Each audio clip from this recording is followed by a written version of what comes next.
ராகு கேது அப்படிங்கிற தோஷம். இந்த ராகு கேதுங்கிற தோஷம் 2, 7, 8 இந்த இடத்தை சார்ந்து ராகுவோ கேதுவோ, லக்னத்திலேருந்து ராகுவோ கேதுவோ 2, 7, 8 இந்த இடத்துல ராகு கேது இருந்தால் நாகதோஷம், ராகு கேது தோஷம் அப்படின்னு சொல்றோம். அப்ப இந்த தோஷம் என்ன அர்த்தம் அப்படின்னா,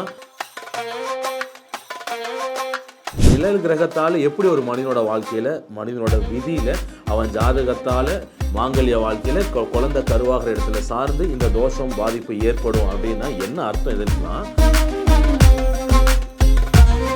ஆன்மாங்கிறது நம்ம உடம்புல ஜோதி வடிவமா இருக்கு. அந்த ஜோதி வடிவம் தான் இந்த ராகு கேது. ஏன்னா அந்த ஜோதி வடிவத்துடைய நிழல் அதுதான் ராகு கேதுங்கிற கிரகம். அப்ப ராகு கேது கிரகத்துடைய தோஷம் இருக்கு அப்படின்னா அது எதை பாதிக்கும் அப்படின்னா, பாயிண்ட்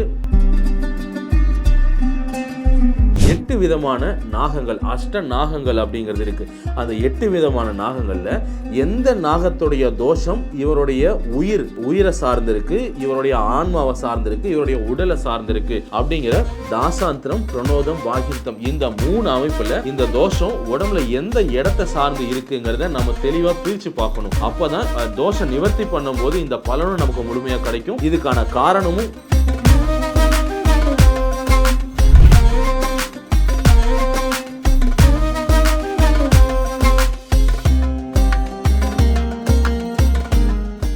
ரியல் ஒன் ஆன்மீக நண்பர்களுக்கு வணக்கம். நான் மணிராஜ், வள்ளுவர் ஜோதிடர். இப்போ நம்ம பார்க்க போகிற டாபிக் என்னென்னா, முன்ஜென்ம கர்ம வினை இல்லை முன்ஜென்ம கல்யாண வாழ்க்கை தொடர்பு யாருக்கு வந்து சேரும், அதுக்கு குறிப்பிட்ட நட்சத்திரங்கள் ஆதாரமாக இருக்குது. அதாவது இந்த போன ஜென்மம் இந்த ஜென்மம் இது ரெண்டுக்கும் உள்ள அமைப்பு என்ன அப்படின்னா, ஒரு குழந்தை அம்மா வயிற்றில் கரு உருவாகும் போது ரத்தம் சதையாக உடலாக மாறக்கூடிய அந்த இடத்த சார்ந்து தான் விதிங்கிற ஒரு அம்சம் தீர்மானிக்கப்படுது. இந்த இடத்த சார்ந்து தான், அதாவது முதல் ஆன்மாக்கான விதி தீர்மானிக்கப்படுது அப்படின்னு அர்த்தம். அடுத்து குழந்தை அம்மாவுடைய வயிற்றில் கை கால் அசைக்கும், அந்த இடத்துக்கு பெயர் ததம், உடலுக்கான விதி. இது ரெண்டுக்கும் மிகப்பெரிய வித்தியாசம் இருக்குது. அப்போது ஆன்மா வந்து சேரக்கூடிய இடமும் இந்த உடல் தான் அமையணுங்கிறது ஏற்படக்கூடிய விதி 2 விதமான திசையில் ஒரு குழந்தை கருவாய் பிறக்கும். அது என்னென்னா, ஒன்று சகான திசை, இன்னொன்று தகான திசை. இது 2 சார்ந்து தான் ஒரு குழந்தையுடைய விதி இல்லை ஒரு மனிதனுடைய விதி, தலையெழுத்து, அத்தனை அம்சங்களும் இந்த சாரம்சத்தை சார்ந்து தான் தீர்மானிக்கப்படும் அப்படின்னு அர்த்தம். அப்போ இந்த கல்யாண வாழ்க்கை போன ஜென்மத்துக்கும் இந்த ஜென்மத்திலையும் அதே கணவன் மனைவி அமைகிறதுக்கு குறிப்பிட்ட நட்சத்திரங்கள் ஆதாரமாயிருக்கு. அது என்னன்னா, ஆயிலியம், மிருகசீசகம், பூரம், அஸ்வினி, விசாகம், மூலம், அவிட்டம். இந்த நட்சத்திரத்தில் பிறந்தவங்களுக்கு போன ஜென்மத்தில் அமைஞ்ச அதே கணவன் மனைவியோட வாழ்க்கை இந்த ஜென்மத்திலே அமையும். அப்படி இருக்கும்போது இந்த நட்சத்திரக்காரங்க இந்த கல்யாண வாழ்க்கை அமைகிறதுக்கு அவங்க பூர்வ ஜென்மமும் காரணம், முன் ஜென்மமும் காரணம். இதை தாண்டி இவங்களுடைய தனிப்பட்ட கர்ம பலன், கர்ம வினை, இது 2ஐயும் நம்ம பார்க்கணும். அப்போ தான் இந்த கல்யாண வாழ்க்கை அப்படிங்கிறது, அதாவது இந்த நட்சத்திரத்தில் இருக்கிறவங்களுக்கு அதிகமாக பார்த்தோன்னா கல்யாண வாழ்க்கை நிறைய குழப்பங்கள், அதாவது பாதியிலே இருக்குது. இதை கல்யாணம் ஏற்படுறதே ஒரு சில தடங்கள், கல்யாணம் ஆகிறதுக்கே ரொம்ப வருஷம் ஆகும், இல்லை ரொம்ப சீக்கிரம் ஆயிரும். இதனால் மாங்கல்ய வாழ்க்கை பிரியுது அப்படிங்கிறது இந்த நட்சத்திரக்காரங்களுக்கு அதிகமாக இருக்குது. அப்போது இதை நம்ம எப்படி பார்க்கணும், நீங்கள் எப்படி பார்க்கணுன்னா, போன ஜென்மம், அதாவது போன ஜென்மத்துக்கான திசையும் பார்க்கணும், இந்த ஜென்மத்துக்கான திசையும் பார்க்கணும். திசைனா சகான திசை, தகான திசைங்கிற இந்த விதி தீர்மானிக்கக்கூடிய அமைப்பு. இது எப்படின்னா, அதாவது குழந்தை அம்மா வயிற்றில் கருவாகும் போது ஆன்மாக்கு விதிக்கப்பட்ட விதி, ஜாதகத்தில் ராகு கேது அந்த 2 கிரகத்தோடைய அமைப்பை பார்க்கணும். அடுத்து உடலுக்காக ஏற்பட்ட விதி செவ்வாங்கிற கிரகம் எதை குறிக்குன்னா, பிளட், ரத்த ஆதிக்கத்தை குறிக்கும். இந்த ரத்தத்துடைய ஆதிக்கத்தையும் செக் பண்ணணும். அப்போ தான் இந்த ஜென்மம், இந்த கலியுக பிரபஞ்சத்தில் நீங்கள் ஏன் ஆணாக பிறக்கணும், ஏன் பெண்ணாக பிறக்கணும், போன ஜென்மத்தில் என்ன அமைப்பாக இருந்தீங்க, இந்த ஜென்மத்தில் ஏன் இந்த அமைப்பில் இந்த கணவன் மனைவியாக வாழ்கிறீங்க அப்படிங்கிறதுக்கு பதில் கிடைக்கும். இதுவே போன ஜென்மத்தில் ஒருவேளை கல்யாணமே ஆகாமல் இருந்தாலோ, இல்லை பாதியிலேயே அதாவது துர்மரணம் ஏற்பட்டு கல்யாண வாழ்க்கை முழுமையடையாமையோ, இல்லை கல்யாணம் ஏற்படாமையோ இறந்திருந்தால் அது இந்த ஜென்மத்தில் அவங்களுக்கு பிறக்க போகிற குழந்தையோட தலையெழுத்தில் இந்த அமைப்பு வந்து சேரும், இந்த அமைப்பு வந்து பாதிக்கும் அப்படின்னு அர்த்தம்.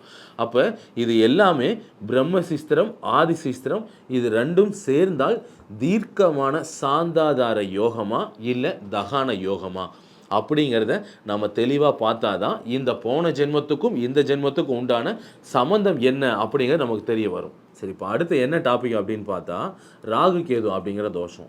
இந்த ராகு கேதுங்கிற தோஷம் 2, 7, 8 இந்த இடத்த சார்ந்து ராகுவோ கேதுவோ, லக்னத்திலேருந்து ராகுவோ கேதுவோ 2, 7, 8 இந்த இடத்துல ராகு கேது இருந்தால் நாகதோஷம், ராகு கேது தோஷம் அப்படின்னு சொல்கிறோம். அப்போ இந்த தோஷம் என்ன அர்த்தம் அப்படின்னா, ராகு கேதுங்கிறது கிரகமே இல்லை அப்படின்னு சொல்கிறாங்க. நிழல் கிரகம், சாயா கிரகம் அப்படின்றோம். அப்போது நிழல் கிரகத்தால் எப்படி ஒரு மனிதனோட வாழ்க்கையில், மனிதனோட விதியில், அவன் ஜாதகத்தால் மாங்கல்ய வாழ்க்கையில் குழந்தை கருவாகிற இடத்துல சார்ந்து இந்த தோஷம் பாதிப்பு ஏற்படும் அப்படின்னா என்ன அர்த்தம்? இதற்கெல்லாம் ராகுங்கிற கிரகமும் கேது கிரகமும் நிழல் கிரகம், சாயா கிரகம், சூரிய ஒளியின் நிழலும் சந்திர ஒளியோடைய நிழலும் சேர்ந்தது தான் ராகு கேது. அப்போது இந்த கிரகம் நிழல் அப்படிங்கிற இந்த கிரகத்துக்கு நம்மளுடைய உடம்புல எந்த அமைப்பை கொடுக்குன்னா, சூரியன் அப்படிங்கிற அப்பாவும் சந்திரன் அப்படிங்கிற அம்மா, இந்த 2 பேரும் ஒன்று சேரணும். அப்பாவுடைய ரத்தம், அம்மாவுடைய ரத்தம் ரெண்டும் சேர்ந்தால் தான் குழந்தை கருவாய் பிறக்கும். இந்த இடத்த சார்ந்தான் உருவாகக்கூடிய ஆன்மா அப்படின்னா, அந்த ஆன்மாவுக்கு உண்டான வெப்பம், ஆன்மாங்கிறது நம்ம உடம்புல ஜோதி வடிவமாக இருக்குது. அந்த ஜோதி வடிவம் தான் இந்த ராகு கேது. ஏன்னா அந்த ஜோதி வடிவத்துடைய நிழல் அதுதான் ராகு கேதுங்கிற கிரகம். அப்போ ராகு கேது கிரகத்துடைய தோஷம் இருக்குது அப்படின்னா அது எதை பாதிக்கும் அப்படின்னா, பாயிண்ட்டு ஆன்மாவை பாதிக்கும்.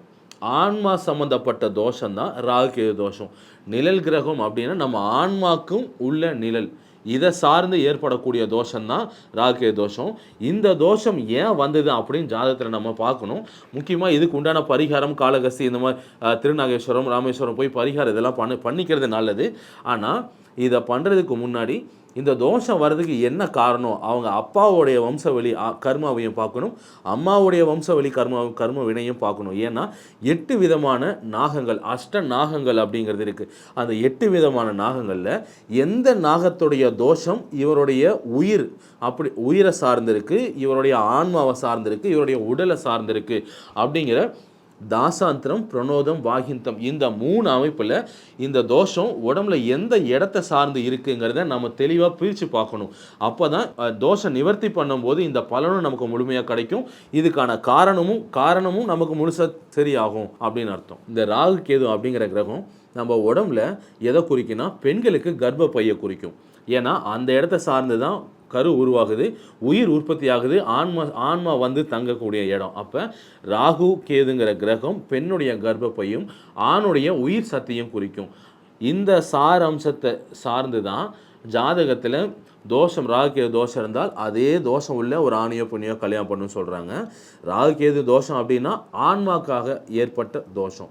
அதை நிவர்த்தி பண்ணும்போது நீங்கள் அவங்க கர்ம பலனையும் பார்க்கணும், கர்ம வினையும் பார்க்கணும். இந்த தோஷத்தால் ஏற்பட்ட புண்ணியங்கள் இருக்குது, இந்த தோஷத்தால் ஏற்பட்ட பாவங்கள் இருக்குது. இது ரெண்டையுமே சரிசமமாக செக் பண்ணி பார்த்து தான் இதை நிவர்த்தி பண்ணணும். இந்த ராகு கேது அப்படிங்கிற தோஷத்தால் பாதிக்கப்படக்கூடிய ராசிகள் அப்படின்னு குறிப்பிட்ட ராசிகள் இருக்குது.